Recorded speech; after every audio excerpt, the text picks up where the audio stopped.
Les gars, c'était pas une légende. Il a vraiment cassé la barre. Incroyable. Et c'est lui, hein. C'est pas Balotelli, c'est lui. C'est Mbaye-Niang, les gars. Regardez l'état de la barre. Il a pété le but. C'était pas une légende. Les dires d'Mbaye-Niang étaient donc vrais. Il a cassé la barre, les gars. On s'est moqué.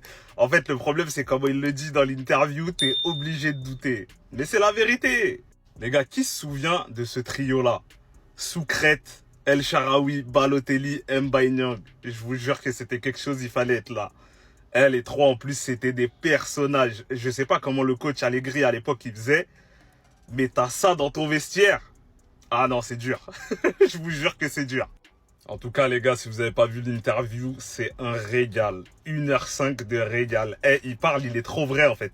Il n'y a pas de semblant et il est sans filtre. Ça veut dire tout ce qu'il a dans la tête, il le dit comme il le pense. Donc, allez voir, c'est des barres de rire.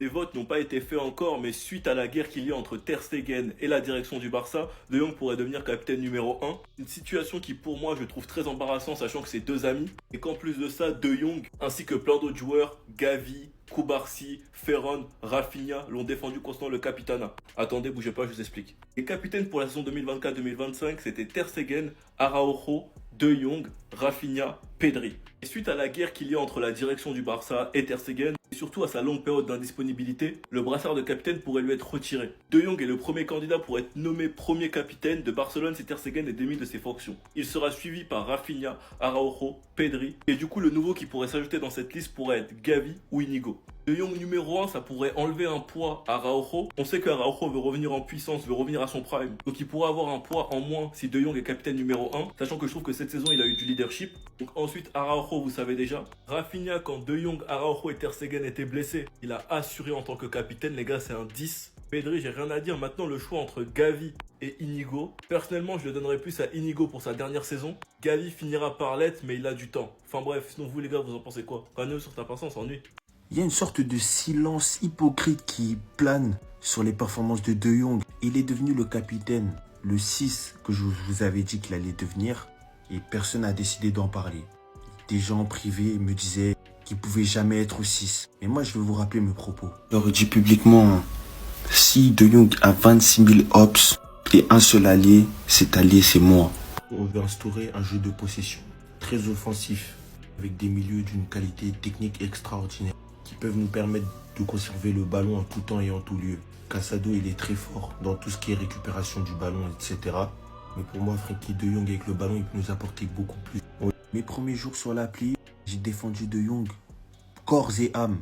Mais j'ai toujours été clair, le Barça passe avant tout. S'il y a un 6 capable de le sauter, qu'il le fasse. Mais pour moi, c'est pas le cas. Arrêtez ce silence. Frenkie de Jong est à un niveau extraordinaire. Et tout ça, c'est parce qu'il a enfin un vrai coach qui a confiance en lui. Il va prolonger et on va instaurer une dictature sur l'Europe avec lui en capitaine. Si Ter Stegen ne reste pas. Dites-moi ce que vous en pensez de tout ça, c'était Jorginho.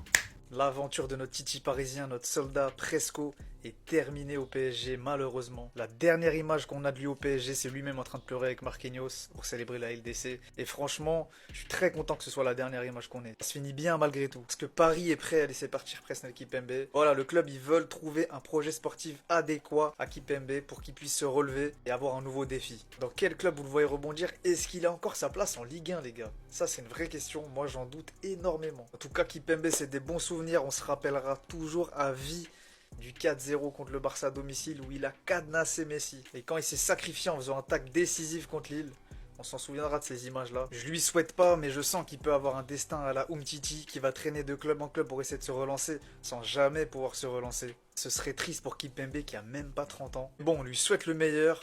Merci pour tout Presco et force à toi. Bien mon contenu, t'es fan du PSG, tu veux suivre les news, mercato, etc. Moi je fais des vidéos tous les jours, donc abonne-toi, ça coûte rien. Et ça me donne la force de continuer à bombarder. Merci frérot.